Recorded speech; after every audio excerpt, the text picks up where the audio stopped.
Nakikiramay po tayo sa pamilya na naiwan po ni former Yusek Catalina Cabral. At nakakalungkot po ang nangyari. Pero yun po, muli nakikiramay po tayo.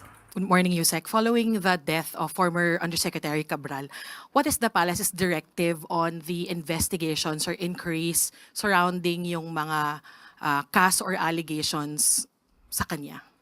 Sa ngayon po ay wala pong kaso.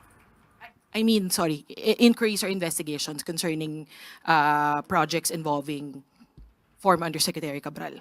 Nasa kamay na po iyan ng mga mag-iimbestiga. Good morning, Undersecretary. Ma'am, before her death, the ICI recommended further investigation about Yusek Cabral as well as former DPWH Secretary Manuel Bonoan. Is the executive branch tracing his whereabouts considering that he was supposed to return to the Philippines on December 17 and the immigration says he is not yet here? Tingnan po natin, sa ngayon po ay wala pang pag-uutos patungkol po dyan.